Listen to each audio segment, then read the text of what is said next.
Hello everybody and welcome back to Zach's Movie Reviews. Zach's Movie Reviews. That's right, we got a theme song now. Before we start today's review, I have to address something very important. I found a green screen, which means I can now put myself anywhere in the world. In space, the ocean, a medieval castle, a suspiciously quiet Waffle House parking lot at 2 a.m. Can I get a waffle?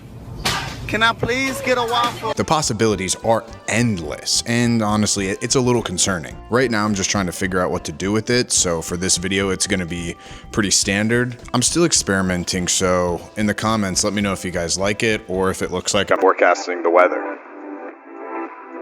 Anyways, today we were talking about Dogma, the 1999 religious comedy starring Ben Affleck, Matt Damon, Chris Rock, and Salma Hayek. And there's a few others in there, I'm sure we'll see. Now, I should probably mention to you all that I am not a very religious person. My main experience with theology is occasionally saying, "Oh my God," when I see that Megan Fox posted on Instagram. So if this movie ends with me converting or accidentally getting struck by lightning, it'd be a pretty cool review, right? So I haven't seen this movie, but I did watch the trailer. So the basic premise is that Matt Damon and Ben Affleck are fallen angels from heaven, and they discover a loophole to get themselves back into heaven. Which sounds cool, but apparently if they succeed, it proves that God is wrong and the entire universe stops existing. So pretty standard comedy road trip stakes with this one. The trailer makes this movie look like a mix of religious philosophy and late 90s comedy,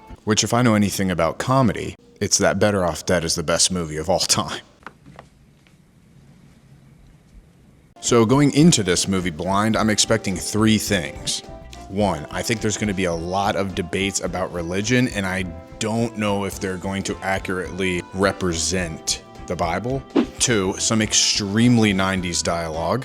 And three, at least one scene where Ben Affleck and Matt Damon are acting like complete degenerate fraternity brothers. Shout out Pops for the recommendation. This one comes straight from my dad, so I'm excited for this one. We'll see how it goes. I do wonder, is this actually a clever satire about religion and belief, or is it just two angels trying to exploit a cosmic technicality? Let's get into it. I'll see you guys in a second.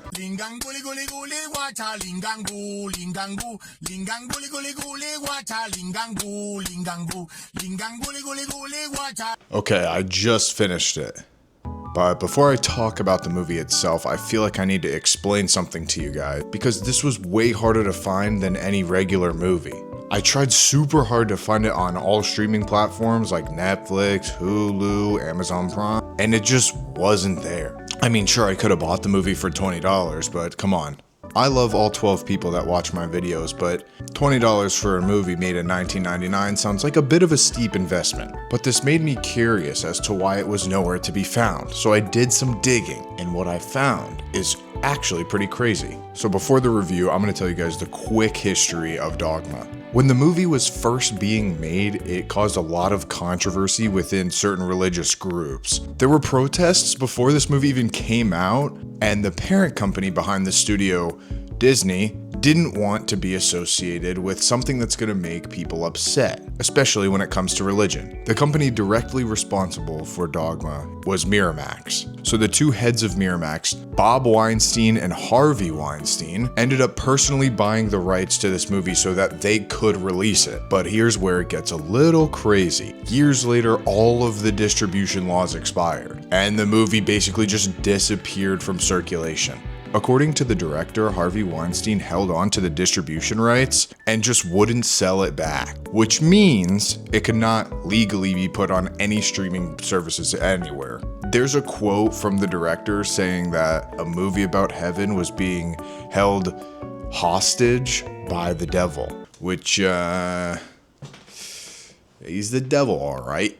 So yeah, jump to today. You can watch this movie. You're gonna have to buy it though for $20. You can't just rent it out for a quick watch. But now that I finally tracked this movie down and watched it, let's get into the review.